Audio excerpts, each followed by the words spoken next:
Okay, well, let's just get started. And as people come in, I'll just welcome them as we go. But I just wanted to say hello to everyone. I'm Martha Jensen Lookabill, and I'm a coach at Now Go Flourish.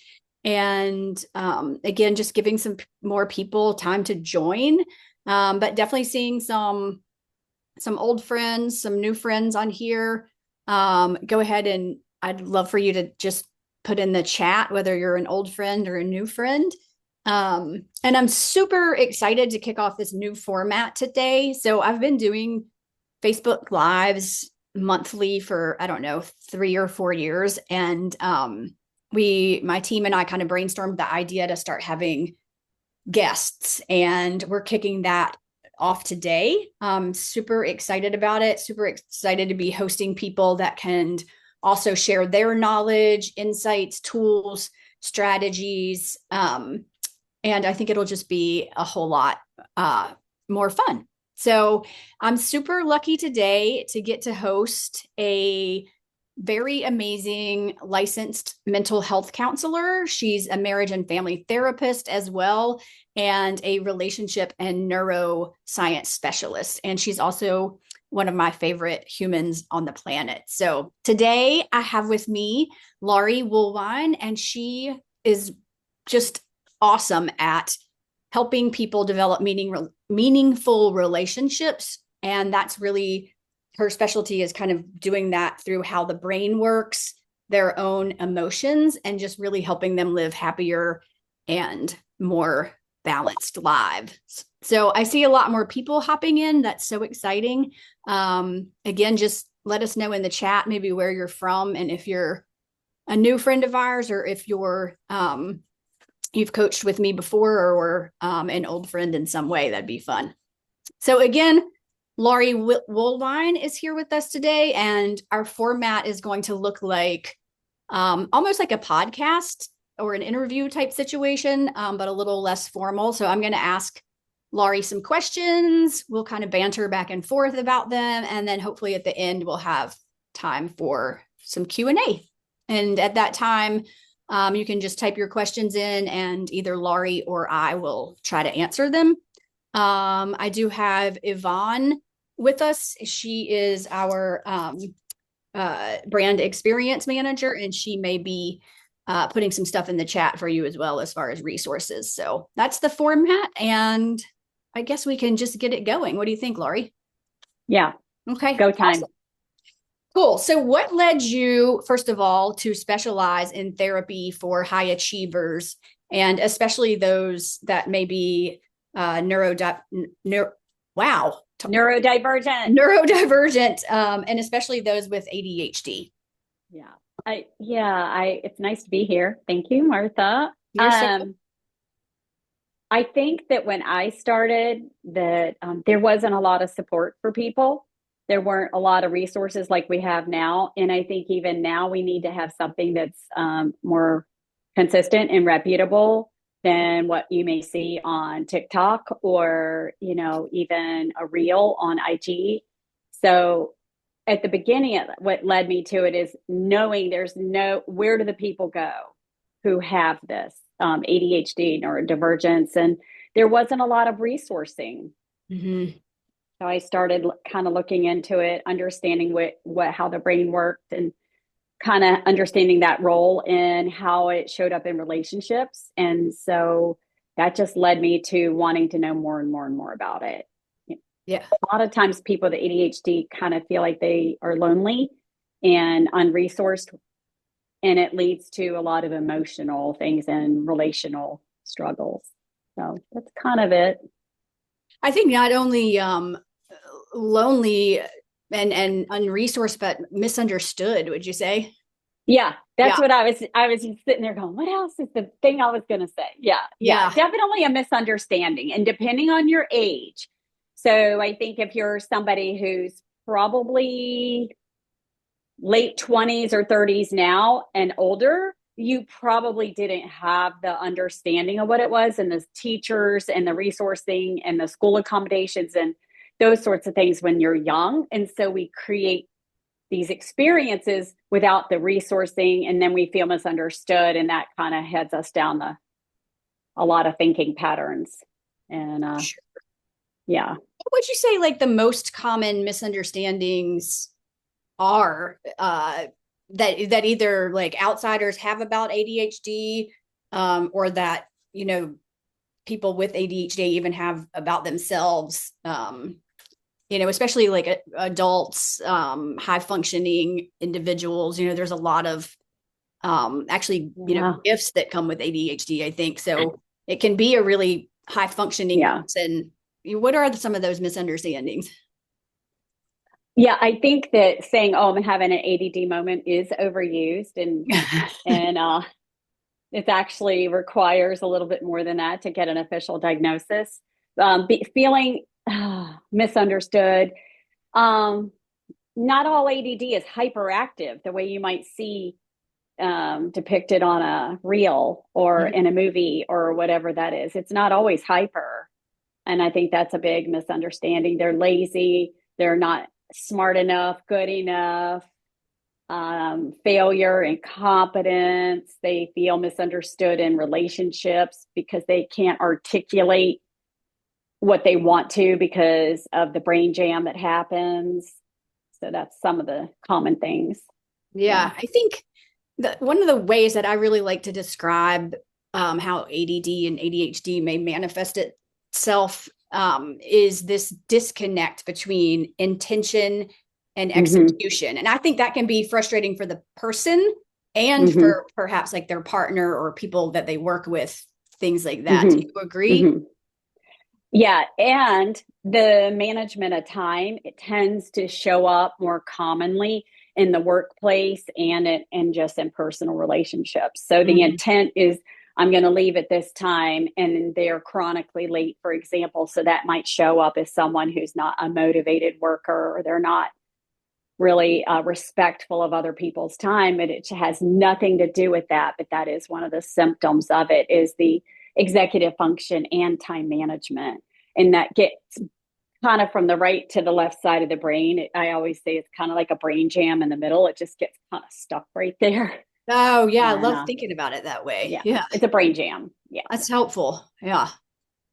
Um, So many of us in my practice, and I know yours as well, describe ourselves as sort of high achievers that are still kind Mm-hmm. of on the struggle bus. So why do these like sort of high driven personalities often end up burnt out, overwhelmed, even anxious, even maybe a touch of depression from time to time? We may look Mm-hmm. super successful from the outside, but on the Yeah. inside, we're struggling. Tell us a little bit about that. Well, they probably need some skills. I think there needs to be an awareness of what ADHD is or ADD, but now we just say it ADHD when we diagnose. And I Right. do think that understanding what your core beliefs are that we develop when we're very young, that's impacted over time with our family system, our experiences in school, our experiences with others, coaches, and what happens in the first 3 years of life is where we formulate most of our development in our brain and our thinking patterns. Mm-hmm. So that's about 80% in your first 3 years of life. So Wow. whatever you start to believe about your environment and how you exist in your environment starts becoming what you think is true. Wow. So I just want to say that again out loud. Are you saying that most of what we develop is as far as like what we think about ourselves, 80% of that happens in the first 3 years? Pretty much. We Wow. form the neural pathways or thinking patterns in the first 3 years of and the fastest part of brain development in the first 3 years. And then from 3 years to 25, 26 years old, the last 20% of our brain is developed. So what we do is we formulate a belief and then we look environmentally to affirm that it's true. But if Mm, we live in a situation that is consistently inaccurate in terms of what is true because our little baby brains believe it to be true, then we create what we call a core belief or a schema. mm. And so Wow. from the 3-year-old to the 26-year-old is the last 20% of the brain developing. But if the brain starts, your thinking patterns in your environment consistently show up, oh, I'm always late. Oh, I impulsively put my hand up in the classroom. And so therefore, am I stupid? Are people going to make fun of me? So the brain always wants to be right. But if we believe there's something wrong with us from these early onset of thinking patterns, then that we're looking environmentally to be right, which isn't right, if that makes sense. Mm-hmm. Yeah. Wow. That was what I was going to ask you next, which you already started to answer. But what are no, it's great. I love it. You read my mind. But what are some of the other, so you mentioned like, I'm always late. I'm not reliable, things like that. But what are some of the other core beliefs that sort of tend to show up, especially maybe as, parents with ADHD or professionals or entrepreneurs with ADHD? What other sort of core beliefs may pop up for us? I'm not smart, quick to feel like a failure, not good enough,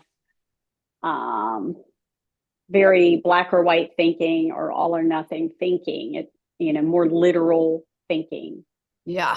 That tends to be patterning there. I mean, I know all of us probably did. I can certainly relate and empathize with having some of those, limiting self-beliefs, I would say. If I look back over my 29 years, just kidding. If I look back over my life, I can definitely identify lots of limiting beliefs that I've worked really hard on. And then that's, of course, why I'm so passionate about sharing, sort of my experience and strength and all the tools that I've put in my toolbox. But what is your recommendation, or how do you help clients change the story they're telling themselves? Oh, that's a good one. I like to point out what is ADHD, because a lot of us have a negative experience around it. So we call it normalizing it. Your brain is a great brain. It's your brain, but it doesn't have enough gas in the gas tank in the frontal lobe of your brain and in the middle part of your brain. So when you correlate it to having gas in a gas tank, then it kind of gives you a step back to notice that you aren't ADHD. You are a person who doesn't have enough of a neurotransmitter in your brain. So that just gives you an opportunity you can do through skills and lifestyle and all that to be able to fill the gas tank back up, but it doesn't make you a bad person. Yeah. So we just go into a lot of core beliefs and what of our experiences about ourselves and how that can work really well with skill building and psychoeducation. I love that.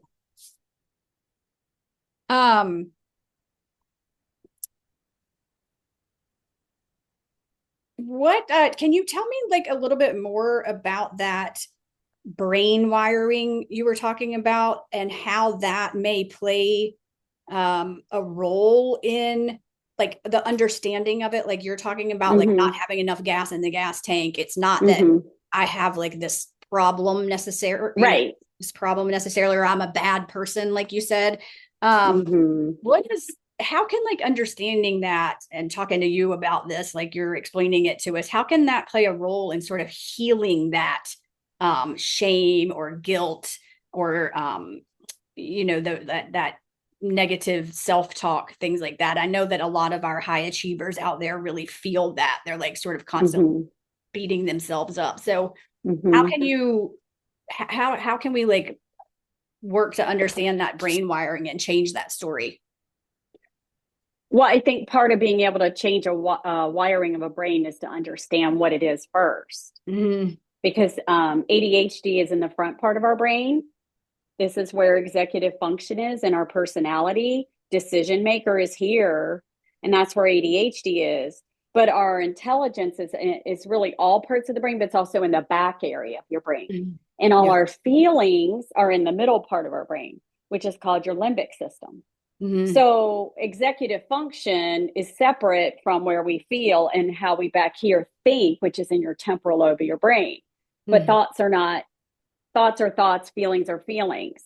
And so when people, I have found, when they understand just kind of the baseline of, oh, this is my thinking, but thinking doesn't make it a fact, and we Mm. understand that, then we can kind of self heal and be more invested in whatever it is we need to do to implement more success. Because high achievers are smart, but they don't always have the executive function to execute it. Like you said earlier, like you know what you want to integrate this into your business or your life or your relationship, but the execution of it is where we get that brain jam. And the person who has the ADHD has to have a buy-in, as this is just a thing, no different than a diabetic has to manage their nutrition, their sugar, and their exercise. The ADHD person, or with the brain like that, is not an identity. It's not a character flaw. It is actually a neurochemical difference. So with skills and tools and sometimes doing a little therapy, we can really integrate a really successful opportunity in business and relationships. Yeah, I love that so much. I think that at least in Little my long-winded. no, I love it. I think in in Yeah. my experience too, that there's this the healing is really sort of this combination, I think, of understanding the reasons why our brain works the way they do, understanding why we have these emotions or why we feel like we're not enough or not good enough, and understanding that those stories that we're telling them ourselves are truly just stories. And then I Mm-hmm. think, in addition to that, for me, my a lot of success I've experienced with for myself and my clients is putting systems in place. So Mm-hmm. I Oh, think that it's 100%. it's both, and you talked about that Mm-hmm. front part of the brain where executive function skills sit. To me, that's not a character flaw that we don't have these sort of natural executive function skills. It's that we don't have the systems in place to Mm-hmm. would you agree? Mm-hmm. Absolutely. Has to be the systems and the skills. But the Mm-hmm. therapeutic part is sometimes we need to unpack and pull that thread out and understand those core beliefs that are getting in the way. Yeah. And you're successful, you can do it, but when you do chronically show up late, or when you are impulsively responding before you need to be, and the story you told yourself when you were a 5-year-old or a 10-year-old is not true today in almost 2026. So Yeah. I think it's a combination. Some people can just start with the skills and the resourcing, but most success will be with skills resourcing. Sometimes we have to go back in history. I call it a history lesson. We got to do a history lesson to understand, where do we begin? Where do we Yeah. start these core beliefs and schemas and narratives? And then we implement the systems and the skills, and we have humans in our life that support us, Yeah. because if it's something that we own on our end, if we're in denial that we have it, then that's a core thing. That's a therapeutic thing to understand, Yeah. because we can't ask for support but believe we can do it all at the same time. It doesn't fit. Correct. Yeah. And would you go so far Yeah. as to say, I know in my own life, like at the times in my life now, for example, where I'm sort of the healthiest version of myself. And by that, I mean getting the right amount of sleep, moving Mm-hmm. my body, hydrating appropriately, eating my veggies, being in community, seeing the sunshine, getting out in the woods, stuff like that are meaningful to me. Does that play a role in sort of managing all of this? I think it does. I think we get well, just getting out in the sun, we get vitamin D off the sunlight, and we Yeah. also get serotonin off the sunlight. And serotonin is a neurotransmitter only in the middle part of your brain, and we need that. I call it the happy sad neurotransmitter. Mm-hmm. What we eat, and depending on the foods we eat, I mean, it's not like a diet. It's more of an understanding. Some foods are more dominant in different neurotransmitters. And Mm-hmm. when we eat food, we get serotonin reproduced in our gut when we eat food, and some dopamine, because let's face it, if you don't have enough dopamine, we want more of that. And if you have ADHD, you don't have enough dopamine in the front part of your brain and the middle part. Yeah. Yeah. Yeah. Yeah. I feel like, So, am I yeah. crazy to think that I get a dopamine hit when I go to the gym or even for like a nice brisk walk with my dog or something like that? No, not at all. Whatever your dopamine is, it could be Okay. anything for somebody. But Okay. you have to move your body no matter what, no Okay. matter what it is, whether it's ADHD, anxiety, depression, stress, whatever it is, you have to move it out of your body. And Mhm. if you're doing it in a pleasurable activity, then you're actually increasing your dopamine receptors more if you actually like what you're doing. And you're Mhm. increasing the norepinephrine in your brain when you go and you actively move your body like that. Yeah. So that must be why I love to like hike with friends because I'm Mm-hmm. in the sun, Mm-hmm. I'm in the woods. That's my happy place. I'm moving Mm-hmm. in community, things like that, right? Mm-hmm. Like, I mean, Mm-hmm. I'm not saying that's the right thing for everyone, but as an example. Well, from a brain perspective, ADHD, if you have a half a gas tank, right, or half or whatever, just for visual purposes. So if it's a boring activity, then you already have a half a gas tank. And if it's Mhm. boring, it's going to empty out, Wow. Yeah. right? Right. So if you have a half a gas tank normal range, right, for your body and your brain, and you do something fun, then we're filling up that norepinephrine and the dopamine gas tank. Ah, But I if love it's that. boring, forget it. It's Yeah. like you have holes in a bucket and it just, no, can't do it, can't focus on it.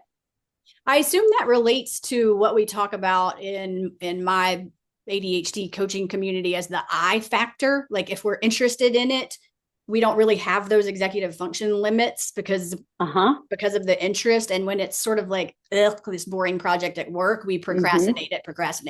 Yes. Is that true? Because it empties a bucket. It Yeah. makes it worse. Yeah. It makes you feel literally worse Yeah. because it's a lack of dopamine and norepinephrine, and there wasn't a lot in there to begin with. And Mhm. those people who, that's why it takes kind of a systemic look at when you're looking at someone who has ADHD or ADD. You have to look at their whole lifestyle because it's not just one thing that will fulfill the bucket. So we Right. talked about skills and resourcing and community of those things support us in our functions of life and our roles and our responsibilities. But we also want to do our own self reflection on, okay, I need, I enjoy X, Y, and Z. So we want to do that to fill our bucket. But what do we do when we have to do something and it's boring and I don't want to do laundry and I don't want to do the dishes or I don't want to clean out that room or that whatever? Because Hmm. we're already going at it in a way that is going to deplete and feel like the mountain. So Yeah. that's where the skills and the tools and the support system and the communities step in and help with that sort of thing. Yeah. And you're Yeah. in what you do. Yeah. That makes sense. So with that said, what would you say sort of do you have any tips on like first steps someone could implement, starting today or tomorrow to start shifting towards that place where they do have the understanding, the start putting the tools and the systems in place, that type of thing, so that they can get to a place maybe where they have more balance, clarity, even motivation, ability to kind of Mm-hmm. manage all of this. Well, there's so much resources out there. Like, Yeah. I mean, we can get it anywhere. We can ask Chat GPT to help us with a schedule for the day or all Right. the things. But the Yeah. one missing component to all the things that are offered to everybody through ChatGPT or whatever platform of the bot is what I call it, is a human. It's Yeah. the human. And so the first call to action would be to take advantage of talking to somebody like you, because I know, and or me, because we both do 15-minute freebie kind of consults to see what's the best fit for you. And when you take that agency in yourself, that one step and say, I'm just going to talk to somebody for free for 15 minutes. I'm not going to feel like a failure and all the things, or I'm not going to feel scared or like this stigma. Yeah. That would be a first step because getting support in anything only equips us to be more successful. right? Yes. And Right. even though a lot of people have even come to me and gone, "Oh, I had such the worst weekend," but I asked the bot and the bot got me through to our appointment. But the Yeah. bot is not a human being, and we are designed to be in relationship. We are designed as humans to be relational beings. And so I think having a coach or a therapist or both guide us, support us, it's part of our life. It's a lifestyle, just Yeah. like exercise and nutrition and all the things. It becomes more normal. Oh, this is my lifestyle. Yeah. Yeah. Yeah. I think that it's I think more and more people are taking advantage of those types of resources like yourself, therapy Mm-hmm. and coaching. And to me, it just makes so much sense. I grew up in sort of a equestrian family, and we like all other athletes have coaches, right? Our Mm-hmm. president of the United States has a multiple coaches. If you're an executive in business, you have an executive coach. Almost, when our kids are playing soccer and baseball and Mm-hmm. things like that, they have coaches. So it's just it makes sense that why wouldn't just everybody? I think everybody should have a coach and a dose of therapy. Mm-hmm. What else? What else Yeah. is a priority to start Well, I mean, shifting? you go to the dentist every 6 months, ideally. You go to the dentist, you get your Yeah, hair cut, right. you do the thing. Yeah. It's deciding that you want a lifestyle that you are end up being more profitable in your business if you Mm, have the resources in terms of not financial resources, but more of the human resource of giving me skills and tools and updating. mm, Our brains are constantly changing environmentally, and experience is going to constantly affect how we experience ourselves in the world and our relationships. So when we do that and we have that mindset that this is a evolving thing, then why wouldn't we do checkups with each other? Why would it just makes more sense in the human condition. It's kind of like right. saying I took a walk last year, how come I have high cholesterol this year? Because you took one walk that one time. and Right. and so I would say take advantage of what's available with a human. And of course the bot is it's helpful There in a sometimes. pinch. Yeah. I don't always agree with the bot, but yeah. Right. What other, are there any other sort of steps that people listening here today could implement today or tomorrow to start, um, shifting mindset, shifting towards a better place? Mm, I probably start by, I usually would tell people to start by calling an ADHD coach like yourself, honestly. And Yeah. then if you think that you're struggling on some of those feelings of failure or relationship strain, you're not connecting to people and you want to, then that would be where a therapist can support you. But Hmm. if it's a starting point, one over the other, I'd say the quickest bang for your buck in terms of that. Like we like things fast and we want Yeah. results. I would Right. say do the ADHD coach consult. That's probably what I would say first. Awesome. I'm going to ask you one more question that I think is super important, but anyone out there, any of our guests, if you have, we're pretty close to sort of wrapping up this portion. So if you have questions that you want to ask Laurie, who uh, is a therapist and neuroscience specialist. If you weren't here at the very beginning, if you want to ask her a question, or me, Martha, I'm an ADHD coach and performance coach.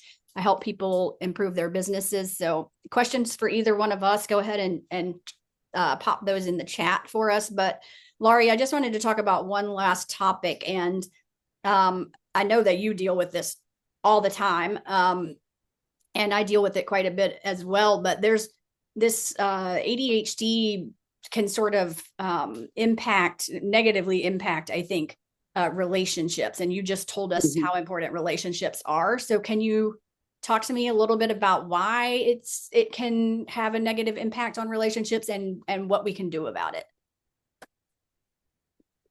I think if it does negatively impact, it could be one or the other or both. That the person who has it ADHD is not fully embracing that they have it.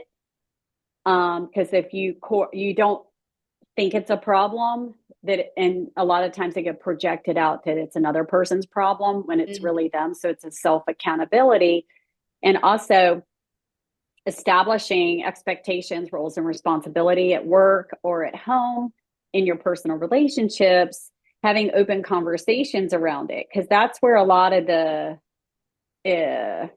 struggle is when the person with ADHD is not in awareness that it's showing up, and then the person experiencing the outcome, then they have their own reaction. Now we have a relationship thing. So weekly check-ins are really helpful. Mm-hmm. It could be more often, but Yeah. just kind of even going, hey, what's on your calendar today or tomorrow? So Mm-hmm. those communications actually help stay on target, and it helps each person feel like they both matter, and they both have the same goals, whether it's your team, but you have a team of people, or whether it's in your family system.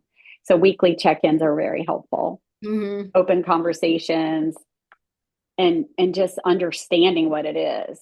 Mm-hmm. Yeah. Yeah. Yeah. I love that. I would add even like active listening, which I know you Mm-hmm. teach and I teach. Mm-hmm. And again, the putting those systems in place, right? Mm-hmm. Mm-hmm. Like you mentioned the weekly meeting. I try to do that with my husband. I always explain, like, if we can sit down and sort of plan our week or month or something even later in the year and talk about kind of how we're going to navigate life, then the rest of the Mm-hmm. week, we can just be together. We can just enjoy each other. Mm-hmm. We don't have to be talking about Mm-hmm. business all the time. Mm-hmm. So it's nice. Exactly. So Yeah. sometimes good putting a timeline on it and saying, hey, we're going to do a 15-minute calendar Yes. scheduling check-in. Right. So each person has the same framework or expectation of how long we're going to talk or do the schedules, and then we're done. And then we're done. Yeah. I love that. Mm-hmm. Cool. I'm just looking for a couple of questions here. What I have a couple that have come through. So what advice would you give someone who's sort of um, you know, hesitant to jump into therapy or coaching? Maybe they don't feel like they have enough time for it, or kind of like you mentioned, I can handle it myself. What do Mm-hmm. you have any advice for that person that sort of fears it?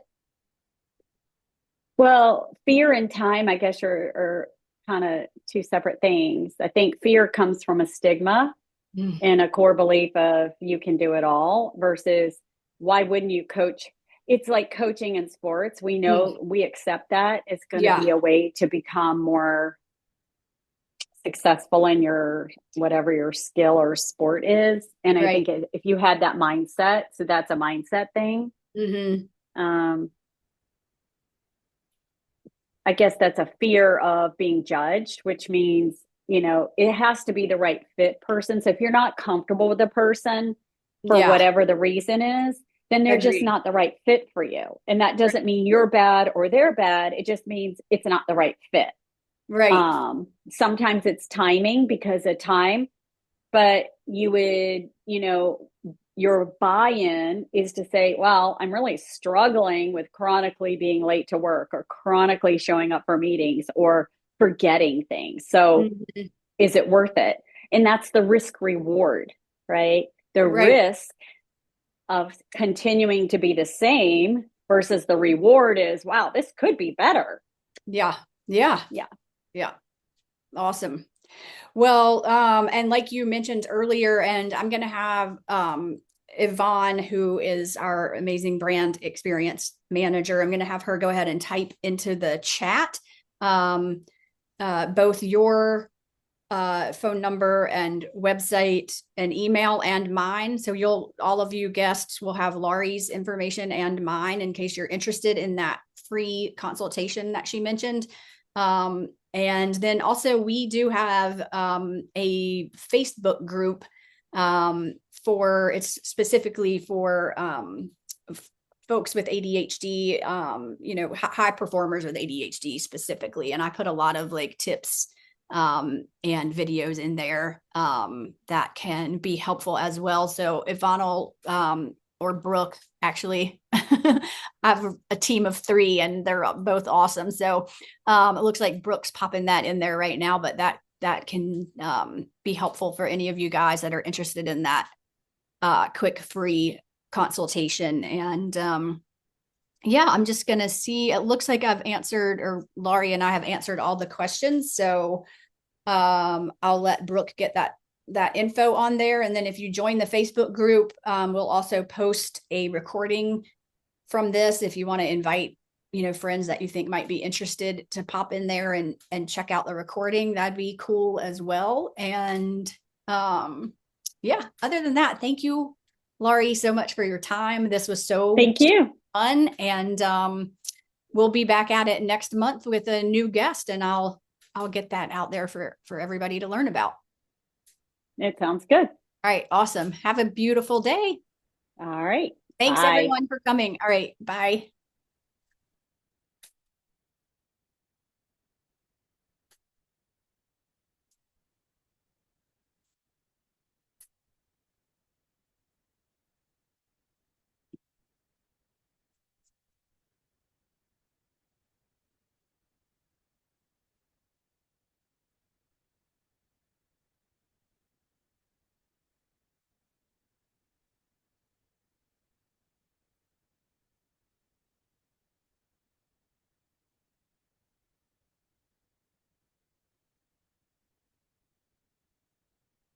I'm just hanging out for a few minutes to make sure that anybody wants that info from the chat can still get it.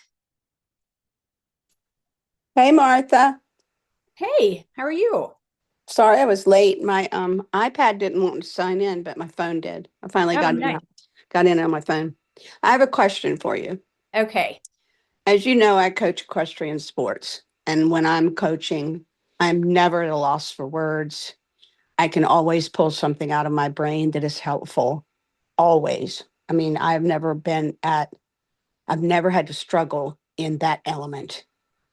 But if I'm in a conversation, say, in any other situation outside of equestrian sports, and I'm in a conversation, say, about politics, and there are 2 or 3 people engaged, and I have a thought, but I don't want to interrupt at that very moment, and I hold off, and then I lose that thought.